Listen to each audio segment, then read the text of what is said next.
Greetings, everyone. My name is Jared King, author of Pangea Unsettled Land, and today I'm interviewing Samuel Alexander, author of Brothers and Frenemies, which was just recently released. We're going to talk about his personal life and some of his interesting viewpoints about being a self-published author. So stay tuned and share this if you like the interview and enjoy it. So thank you. So why don't we just jump into the interview here? So what got you into writing in the first place, and have you always wanted to be a writer? No. And I got into writing by accident. I was just, I don't know, finding something to do when I was supposed to be studying. So during my first foray into college, that a book happened. Well, okay, that's not true. A short story that was supposed to be a book happened that was really, really bad, and so I wrote something else instead. Okay. Yeah. So you started off writing a short story, and then something else kind of took your interest. Yeah, it just wasn't good. I still remember it, but it was just horrible. It was a good idea. Yeah, I mean, I think a lot of us can relate because I know we've all of our first stories were awful. You know, you got to start somewhere. You know. Apparently. Yeah. So you live in Bermuda. So what's it like growing up in Bermuda, especially as a black gay male in Bermuda? What's it like there? Bermuda is great. It has its things, and it has its things. It's okay. I guess for me, it's not. I don't know, it's just not the place that I see myself being forever, but unfortunately, that's exactly what's about to happen. So, it's a vacation spot. It's the place that, as an artist, I would come if I wanted to write something, but not the place that I would come if I wanted to pack up my life and leave forever. You know, it's a kind of, let's stay and be inspired by pretty beaches and, you know, stuff for a little while and then go back home. So it's okay. I live here. I don't really. Other than that, you know, if I get too into it, it'll start to get bitter and boring. And we don't want bitter and boring. You know, that's like, it's so weird because when you think about Bermuda, like, I mean, I guess if you don't live there, it sounds like it would be like the best place, like one of the best places to live, almost. You know, because I mean, just the idea of it. Anyway, I've never been there, but when I think of it, it's like, I mean, you're like close to beaches and stuff like that. Is that would that be accurate for you? I mean, where you live? Theoretically, we're only 21 and a half square miles. So okay. In comparison, like they have to draw our island in on the globe or on the map because we're too small to actually be seen. Okay. So when you see the little bit of Bermuda that's there, which we're not really that big, but it just serves its purpose so that you can find us on the map. Gotcha. So yeah, there's beach and stuff, but ultimately, you know, we're in the middle of the Atlantic. We're close up off the coast of, you know, New York and stuff. So right now it's actually cool. I just got back from Florida. The weather was great. You know, it was sun and shining, and it was awesome, and I loved every minute of it. And now I'm here, and it's cold. Oh no! So it's just not. It's pretty, but I need more than pretty. I need to be able to walk and get lost for real without being able to find my way back. And you can't do that here. It's just not enough. So it's great in theory. Beyond that, you know, it's not. You know, it doesn't afford you all of the things that being a bigger place would. Even in a bigger small town somewhere else, you'd still be able to do a little bit more, like escape your town. So, right. You can't, there's no escape here. If you're here, you're here. Mm-hmm. Do you have a specific type of character that you write, or a specific genre? No. I pretty much just take my characters and I put them in the genre that they land in, and I just let the universe take care of the rest. Completely completely unconcerned. Okay. So you're not really too I concerned really about kind of sticking to one thing, right? I think we had a conversation about that a while yeah. ago. What are your thoughts about like genre and kind of kind of sticking to one genre or something like that? I think it works for certain types of people, but for me, I'm definitely a character piece kind of author. So the genre that my books are in is fairly irrelevant because it's mostly about how I get my characters from point A to point B, and I can pretty much do that in any genre. So it's, if I'm writing a murder mystery, I can very well write a murder mystery that's a fantasy novel. People have done it. Mm-hmm. So it doesn't, no matter what I write, I can still just pick what I want to put it in because everybody has, there are comedy dramas and suspense comedies and psychological thrillers and erotic horror. It doesn't, I don't really have to pick if I don't want to. I can just write, and that makes it easier. Very cool, very cool. So since we're talking about all these different types of things that you do, you've written some books. I'll go through a few of them here. You wrote Virgil, Dana, Salinor, and most recently Brothers and Frenemies. Do you have a favorite amongst the titles that you've written? A favorite? Oh, probably not. No, to be fair, they all make me laugh. Even the suspense thriller, which is Virgil, because apparently I have a twisted sense of humor that people find appealing, and I don't think I'm funny until after the books are finished, and then I read them and I don't have to work on them anymore. Like they're done, they're published, and that's it. And they are kind of funny. I don't see that when I'm writing them because I don't write comedy, so it's just it.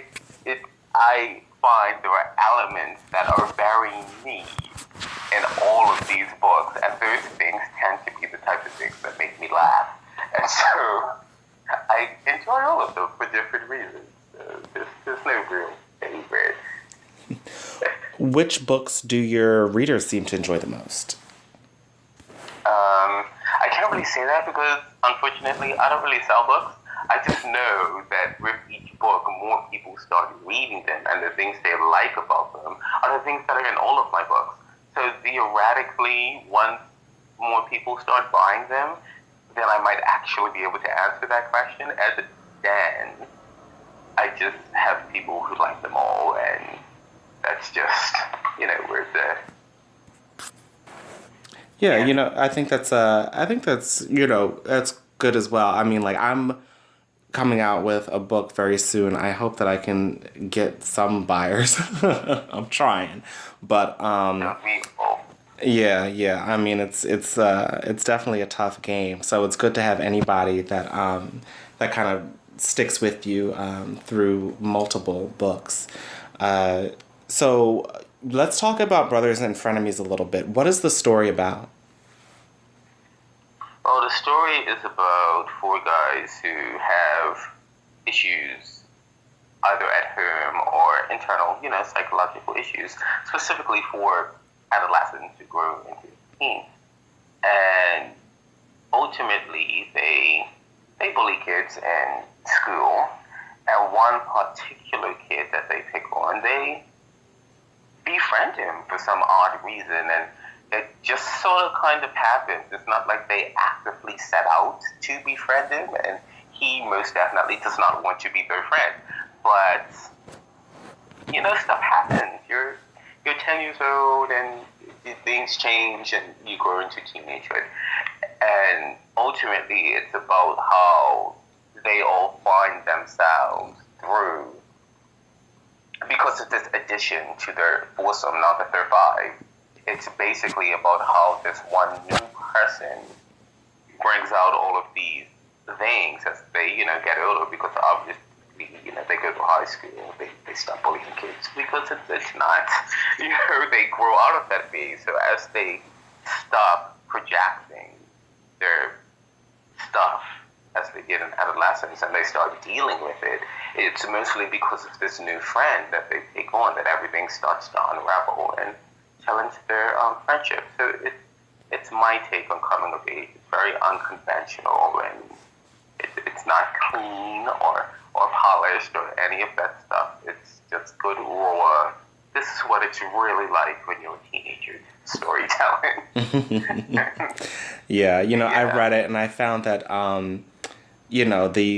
the switch from kind of the earlier parts of their friendship dynamic, or their dynamic, I should say, and how that grew into friendship, it really seemed very natural. So I applaud you for that, because that was I would think of that as a very difficult thing to do for this type of character dynamic. So what was did you have like a favorite part about writing the book, or did you have like a favorite character or a scene or anything in the book? Favorite character or scene? Okay, now things are getting interesting. I don't think I have anything really favorite about it, but there are some things when I reread them I just think they're hilarious. It's just interesting type of things that I came up with, because it's the book. It went through 3 phases, actually. I started off writing it intentionally to just be about 3 characters, and it didn't work. So the second half of the book was significantly better than the first half and my first 2 or 3 drafts, because as I wrote it, I kind of found itself. So 2 of the 4 bullies, they became more relevant in the second half of the book, and it was noticeable that I had done it. So I still sent it out to get tested that way anyway, because I decided that instead of doing what I always do and fixing it during my first reread and making it make sense, that I'd rather just get other people's opinions too, to see what it was like, and maybe something that I didn't think of would come out of it to solve the issue, because I knew how to fix it, but maybe a better idea was out there. So usually I always fix all the things I do wrong first before I get other people to read them, because I know what's wrong with it. But I just didn't do it this time, and so ultimately that's when it got better. And I think the most fun thing about the book is that the difference between the draft I sent out first and the draft I have now is that the now draft, one of the character that pretty much defines my main character, who's dead, his father, he has page time every couple of chapters. So he kind of, instead of him just breathing through word of mouth, he now kind of has a physical presence. And I almost told it in chronological order, but I cheated a little bit at the end, because some parts of his visual I needed before he, died. And I placed it so that it would help tell the story that already existed. And that kind of, it was a lot of fun writing him, because when he wasn't, I guess I just answered the question. Writing this character who's not living through my entire book, that was probably the most fun thing to do, because once I gave him a presence, it kind of pulled all the other stories together, because that's what I've done with it. I had all of my main character's parents have memories of him that they had either told their children or I just used to tell to readers. And so now what the book didn't have before, it had, in the final draft, was a very linear and obvious line of connectivity through the character that's already dead at the beginning of the book. So it became, that was definitely fun, how he touched everybody's life in the book, and he's not even alive. So. Now, would you say that he is your favorite character? My favorite character? One of them, yes, because I keep thinking I should have gave him more page time, but it wouldn't have worked. It would have read the book. He was definitely fun to write. One of the sub-characters was fun to write, even though he didn't get a a lot of page time. Why can't I remember his name? Is it Jason? Joshua, Jason? Yeah, I'm assuming his dad was named Jason. Look, I have a large cast in every book that I write.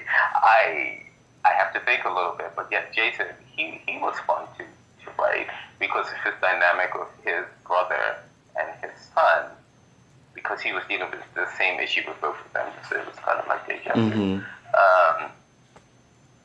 Mark was fun to write just because he was the most streamlined. He was the same. He was very constant from the beginning till the end of the book, which is why, without spoiling the plot, I had what happened to him happen to him, because everyone else had this push, into adulthood because of their circumstances, and he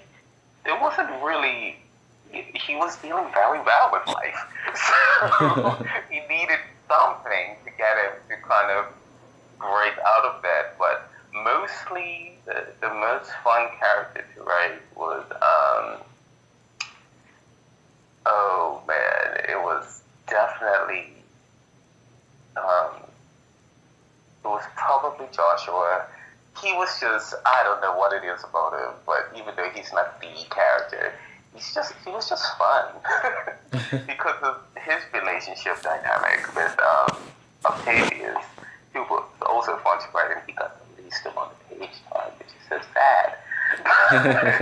He was fun. Yeah, that family knit there with Joshua, Jason, and Octavius and Mark on the side as the bestie, that whole storyline itself was the most fun to kind of like develop, because all of the main storylines, which were on the outside of that, basically kind of, their line was kind of like the line that everything else. Right. It was kind of like foundation, I guess, and it made all of the bigger plot line to work. Right. If that one didn't work, then the rest of them may not have worked so good, and the other ones were more important. Right. It was a lot of fun to write. Yeah. So, I mean, isn't it always, it's funny because it's like, it seems like the side stories sometimes are the most interesting to write, isn't it? I mean, wouldn't you say?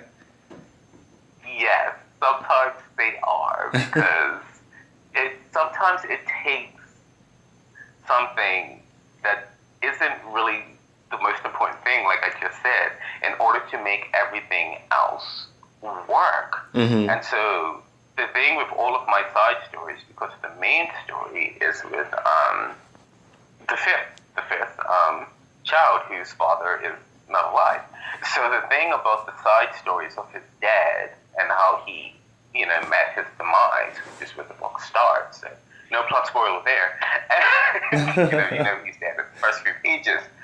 So the story with his father and who he is, and how his mother was affected by him, and then how all of the other characters in my book were somehow affected by his father, which is why the side stories are the way that they are. Ultimately, because of the person who had the least amount of page time, which was the guy, the father of the main character, none of the subplots would have happened without the connectivity that they had to him. So even though they're minor and they're all about the main plot, which is his son's journey, if it wasn't for him, none of that stuff would have happened. So that's why it was so interesting. Yeah. Even though he was the last thing that I wrote. The book was finished. So yeah, that's what made the story work. It needed something.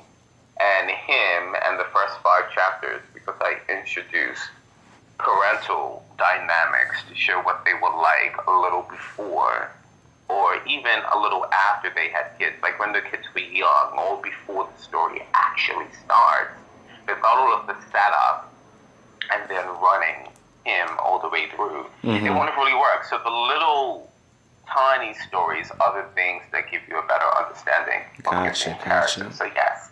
That's why they're fun to write. Very cool. Okay, so last question about this book. What do you want the reader to really get out of reading this book? What do you want them to pull away from? That pretty much the same thing with my last book. That even though this one actually does, it ties up rather neatly. I won't say how, but it does tie up pretty well. Better than most of my books. Mm-hmm. But well, happier than most of my books. I wouldn't say better. Because they all tie up pretty well. Mm-hmm. I'm not very good. Endings need to make sense. So, what I want them to get from it is that there's this notion that things have to be in pretty little packages in order for them to work. And none of my books are in pretty little packages. There's always some sort of psychological drama or loss, even in the comedy.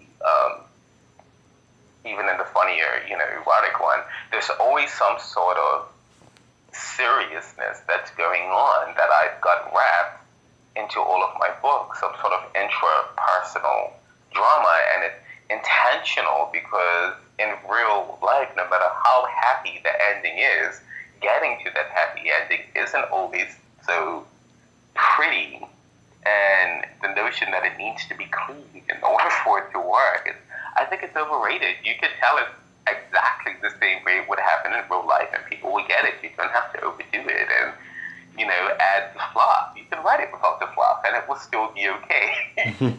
So that would be it. That it's not going to be the way that you want it to be. You're going to get lost in it because it's going to be very familiar, like someone's actually talking to you without all of the literary, fluff that people expect you to put in writing, because it's intentional. I want it to be numbing enough that you kind of just forget you're reading it. People should speak the way you speak and talk the way you talk without the perfect English. Even the narration is stylized the way it would be if I was sitting down in a bar and telling you the story. And it's intentional. So that's what I would like people to get from it, that it doesn't have to be so standardized.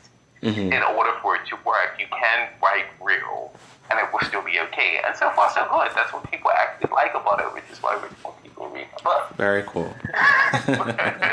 Very cool. Okay, so let's Oh, I'm sorry. Go continue. No, that's it. I people to understand that no, I don't write clean. Yes, teenagers use bad language. Yes. They will participate in underage sex. They're not supposed to, and we would like to believe that they don't. But everybody reading my book will either be a teenager who is doing all of those things that we're telling them not to do, or an adult who done all of the things that they're telling their teens not to do. So it just doesn't make, I just can't live in this little writing bubble. Right. So it would be nice that people get that from my book, so that that's the way he is, deal with it. Got you. Yeah. So since we're kind of talking about maybe the mechanics of writing or what kind of people expect of you, we can kind of switch over into the publishing aspect of your process. So what has the journey been like publishing your books, and do you have any feelings about the publishing aspect? It's kind of a toss-up for me because I did both. I did the paid-for self-publishing, with people like Our Universe and all that type of stuff. What I liked about that was that not that I didn't have to do all the work, because now I know how to do it, but it was just easier. I could just sit back and wait. It'd be up on Barnes & Noble and Amazon, hardback, paperback. All of that was included in the price. And as long as I got someone to create my cover for me, which is the way I prefer it, because it's easier when you can physically touch someone. And my cover designer lives here, so that's great. But as long as you just follow their guidelines, you send them in your cover, you type up your book, you don't have to format the ebook. I mean, they go through, and I know how hard it is to do this stuff, and they just do it for you and you pay for it.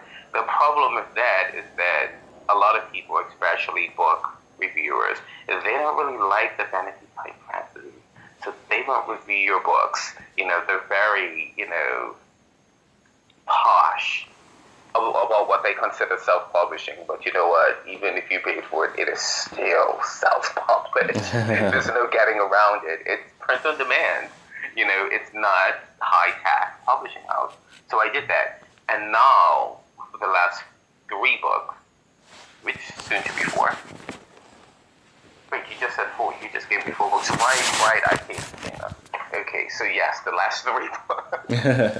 I did it myself. And, you know, when I did Selenor, which was Selenor, that was when I realized, you know, the kind of like struggle with the technical sides of publishing the book, because I had already paid for it to be done.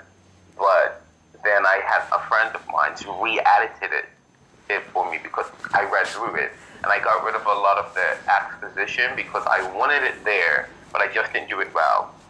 And a few people kind of complained about it, but I was like, look, I'm not trying to tell people what I'm writing more than once. So I'm going to tell you once, yes, I'm going to exposition you.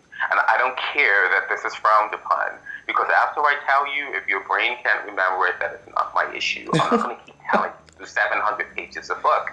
And that's what... Yeah, okay, that's not answering your question. Back to publishing. So I read.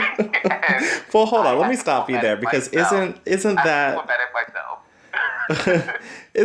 isn't that your place though, as the author, to kind of guide the reader through without kind of giving them a fact, you know, or.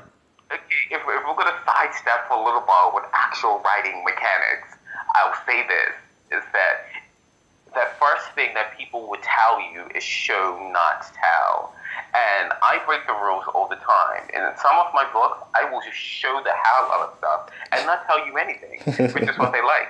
And then in other chapters, I will tell, because it's going to be really important 5 chapters away from now. And if I show it to you, it's just like if people show you how to do something, you can mimic it, but you don't necessarily understand what you're doing.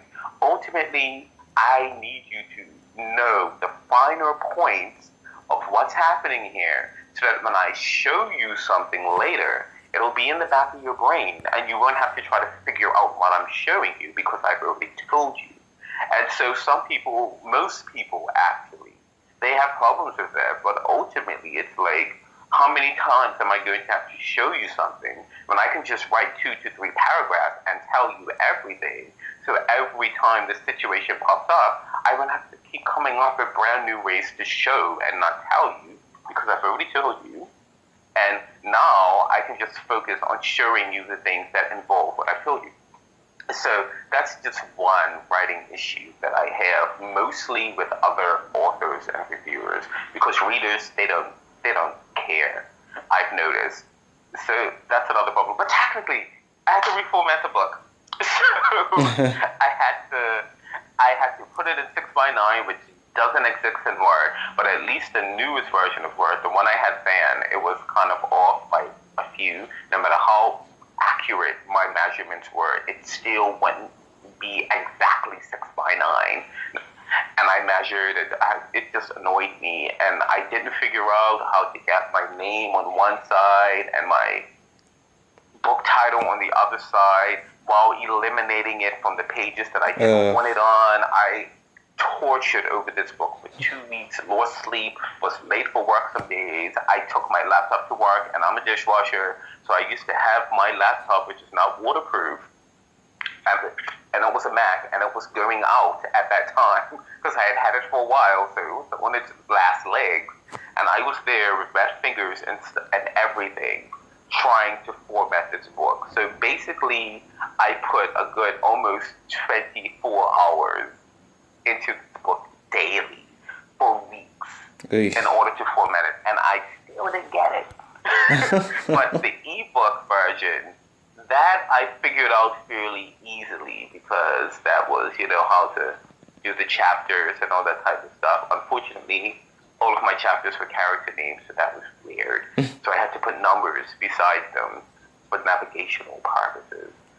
When I did Virgil, I had gone through all of that before, so it was so much easier to do it. And ebooks, I find it tedious, but they're actually really easy to create. I have significantly less trouble making an ebook, which takes more time than making a print version book, which actually takes less time. It's just something about getting the proper formatting so that it looks like a professionally done book with the names and the page the title heads and the page numbers. Because yes, I want my name and the title at the top of every page. And I actually didn't figure that out until the last book, which you know. Yeah. I told you that I had just figured it out because that's when we were talking. So when it comes to publishing, I will say that doing it yourself, there's something about doing it yourself, and what you know how to do it, you have more control over doing it yourself. So as much as I like paying someone to get the work done for me, the thing about doing it yourself is that you can make it look the way that you want. Self-publishing is free. You do it with Amazon. There are other free avenues that I can't think of right now either, like Smashwords. But you do it yourself. You make it yourself. You set your own price, and you can change your price whenever you want. So as far as publishing goes, the do-it-yourself way, as difficult as painful as it is, I would personally say it's probably the best thing that I've ever done. I don't know if I would go back to painting, no matter how hard this is, because it feels good. You almost feel like you're a painter and you've painted a masterpiece. You feel a sense of accomplishment when you accomplish something. And so on the technical side, yes. Cool. So you did mention that you were a dishwasher. So I want to talk about a couple of your blog posts here that kind of talk about, you kind of slipped in your job there. So in your article titled "I Can't Afford Food," you talk about paying for Facebook ads to market your latest book, budgeting for food and bills, and the struggles with maintaining your health. And there's one line where you say, "Seriously, I almost cried the other day scraping burnt mac and cheese out of a pan at work because I knew I just couldn't afford food because I spent all my money and beyond on my book in 1 week." And and then we have and then you have another article. I think it was on I'm not sure if it was on the same blog, but I will link to both of them. The one I wrote before I started selling books, actually, but I just got fed up, and I said, you know what, just shut up and buy my book. Right. Earlier. Yeah, so it's titled "Shut Up or Pay Up," and I have a quote from you for this one too. So I just want to have a quick conversation about this. You say, "I did the newspaper, magazine articles, paid Facebook ads, and paid Kindle ads. I'm a member of over 70 author sharing groups, have a Facebook fan page with over 1,000 followers, and same on Google+. I have done book signings and went to the first and only book fair I think they've had in Bermuda. And the most important, I cannot afford to buy my own books." That line kind of really stuck with me. To kind of think that you have all of this support behind you, but at the same time, you can't even afford to buy your own books. You can't really kind of get the thing going. So my question to you is what's stopping your success in this area? And do you feel like the ways to find success are, as a self-published author, are a little bit unfair? I don't know if they're unfair. It's the same thing as becoming an actor. Most famous actors used to room with each other, wait tables, and try to audition for gigs on the side. The reality of art is that it's a struggle no matter what area of art you're in. Is it unfair? I don't know. Maybe it is. Maybe it isn't. It's just the way it is. And for me, the problem, which is why I said I can't afford to buy my own books, is that I could if I wanted to. I could save up some money and make it happen. I'm not going to, because really I can't afford to do it. The real reason is that people don't buy stuff. They want to sit back and tell you that, I don't buy ebooks, blah, blah, blah, and all that nonsense. I need real books. But when you have the real book, I give away so much free book, it's ridiculous, because I don't have the space to hold them. I didn't have the money to buy them in the first place, but I still bought them. And now that I can't sell them, I've got to get rid of them somehow. I'm either throwing them away or I'm giving them away for free.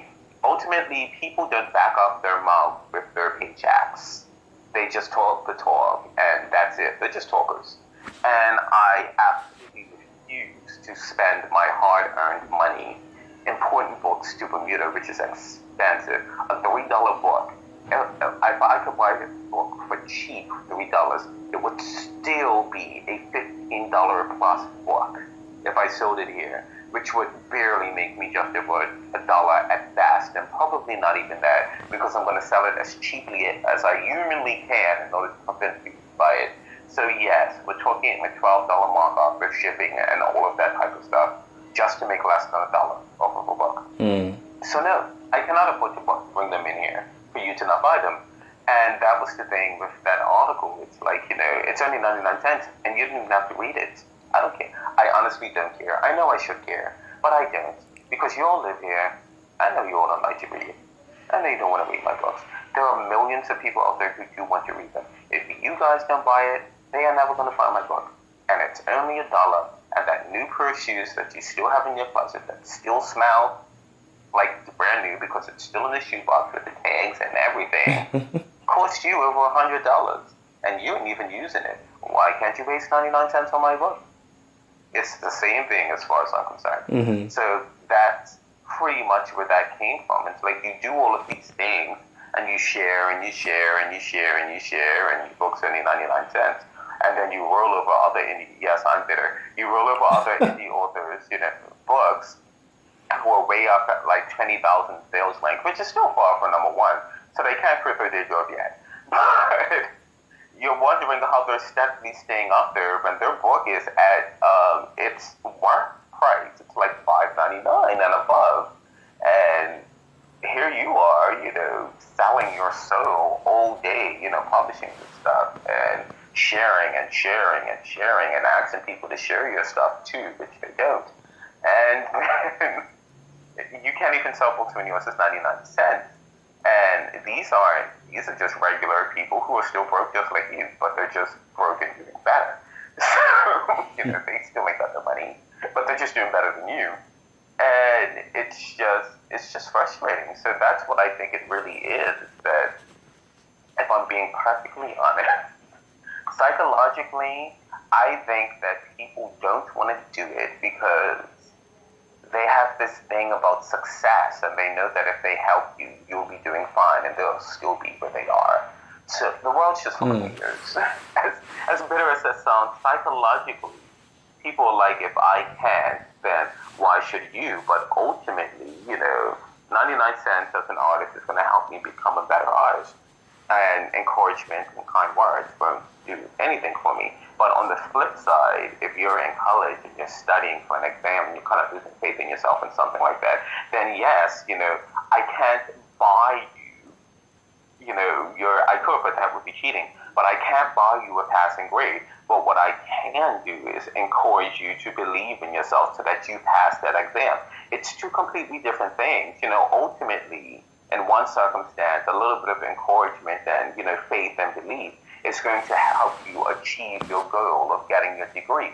On the artist end, it doesn't matter how much kind words or faith you pump into somebody, they will never achieve their goal unless you physically support them. And the only way to do that is A, with cash, or B, word of mouth, by pushing their stuff out there for them. Because lots of people are broke too. They can't afford to buy your books and your paintings and stuff. But what they can do is tell the entire known universe about you, because someone they know may be able to afford to do it. So it's two completely different things. And that's what I bump into. So many people want to encourage and congratulate and blah, blah, blah. But, this isn't that type of success. I need the other stuff.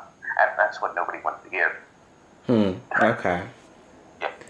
Cool. All right, so that was very impassioned response there, but definitely one that I think a lot of people can connect with as independent authors.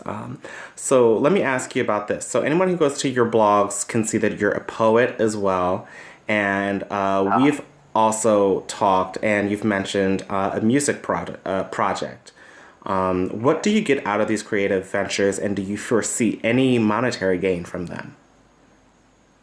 Yeah, I wrote 7 books. I'm typing my 8th one now. Saying I see monetary gain coming out of all of my projects is just, that doesn't even make sense mentioning it. It just doesn't make sense. At this point, no. That is the reality of the situation. I pretty much see myself stuck here with my mortgage, which will probably take me until I'm like 45 before I can finally like, okay, I can leave. And at that point, which is what I told somebody, at a certain time and stuff like that. I said the reality of the situation is that I have a job that I may not be fired from. So as long as I still have it, by the time I reach that age, I won't care anymore. Like, I'll have a job, my mortgage will be paid, I'll actually earn a piece of the rock.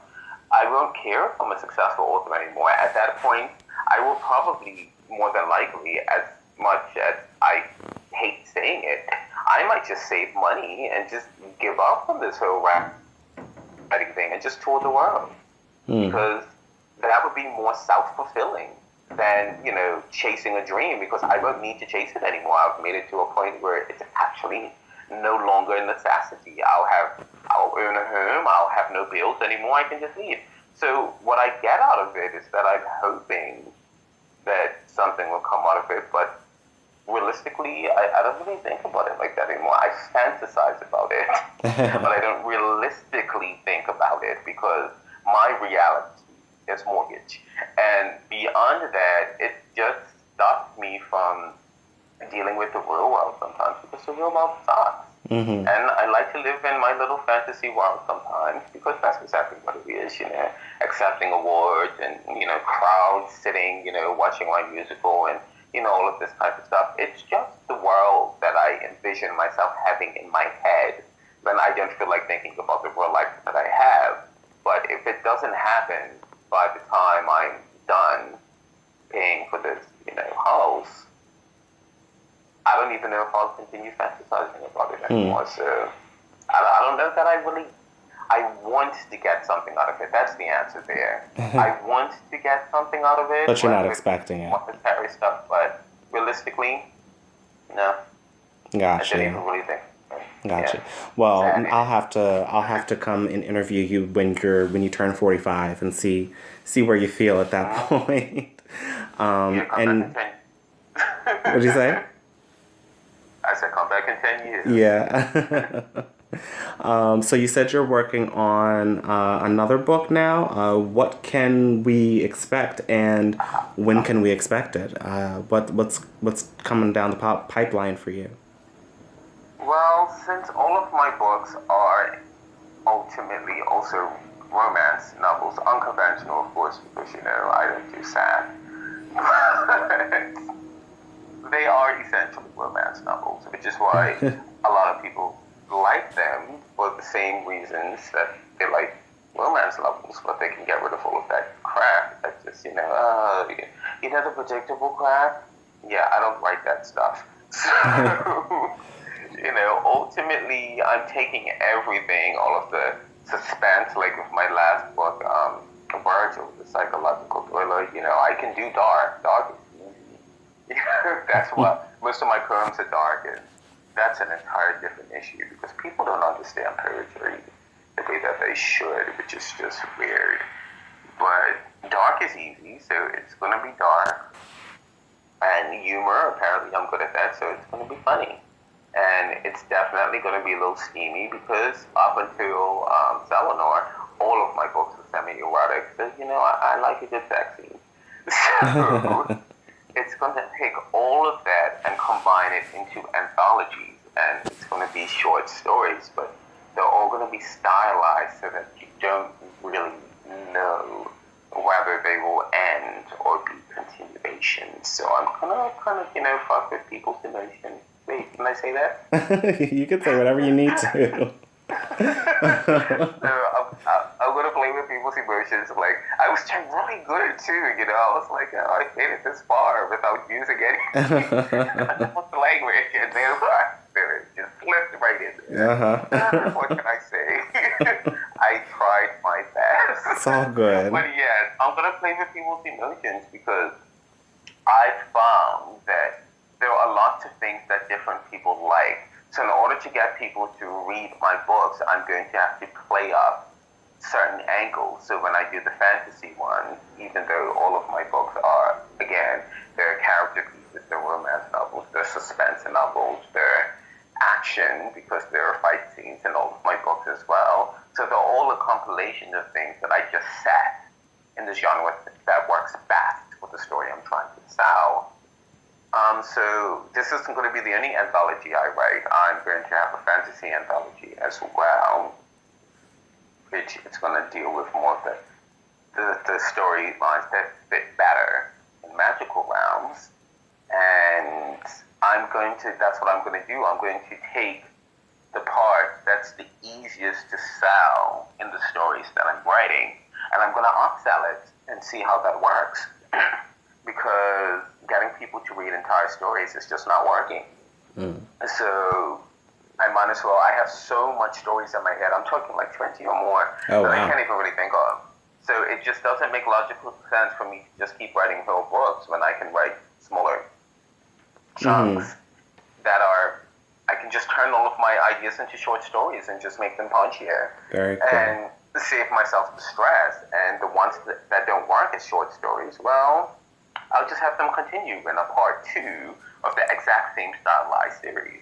So ultimately, I'm working on being able to get all my stories out there, because waiting to write a new book all the time is taking too long. So that way I can punch out a bunch of little stories, put them in one book, and then write the book that has to be a whole book afterwards, after I put out that book.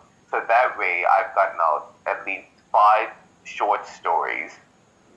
Well, more than 5, maybe more like, say, 7 or 8 short stories in one little 300-page novel, which is like nothing, and then after that, I'll write the big stories that I had planned, and just go from there, then I'll write the next anthology, and then I'll write another full book.